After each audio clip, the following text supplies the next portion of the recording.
Good morning. This is Jennifer Acabal. This is my first time mag-live. Actually, nahiya ako pero ito yung challenge.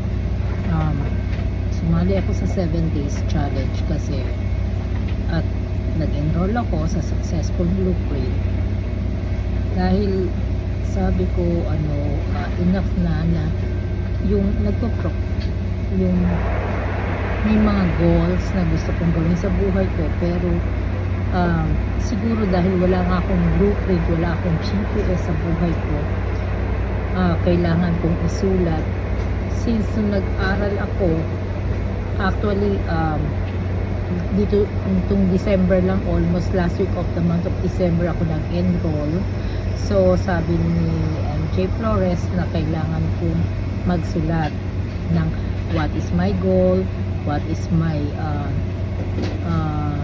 yung to decide. So nag-decide ako na kailangan ko gumising ng maaga, mas maaga dun sa work ko para magsimula kasi nagtatrabaho ako rito ng 12 hours and 13 days yung straight work ko. After 13 days, that is the time na yung 1 day lang yung pinakapahinga ko.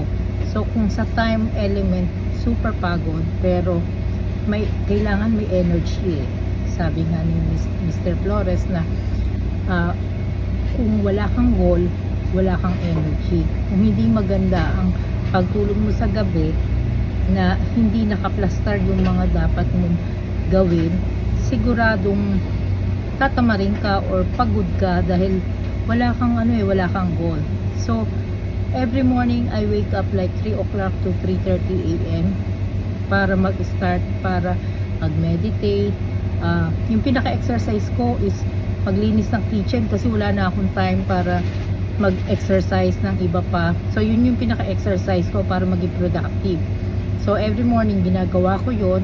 Then yung gratitude na tinuro ni MJ Lopez, and yun nga, yung nagsulat ako. Actually, ito pakikita ko yung sinulat ko sa inyo. This is my goal, my 1-year goal.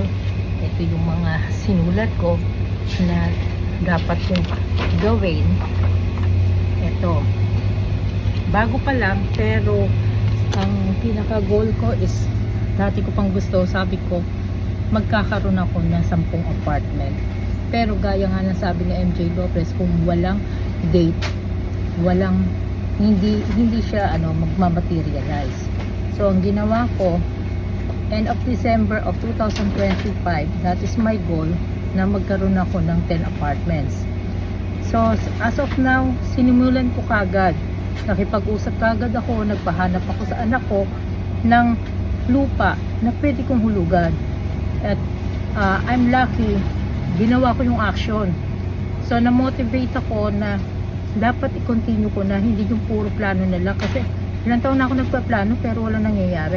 So nung minotivate ko yung sarili ko na mag-decide na ako na actionan ko na, so nakakuha ko. The next week sabi sa akin, sige, mag-down ka na ng 50,000 pesos. So natuwa ko is 600 square meters. So sabi ko, madadagdagan ko pa to. So by the end of December, china-challenge ko yung sarili ko na makuha ko, matayo ka ng apartment at naging income siya.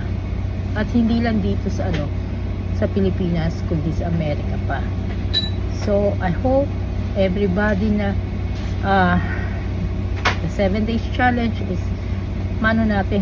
Sorry, pasensya na kayo ha, ngayon lang talaga ako nag-video.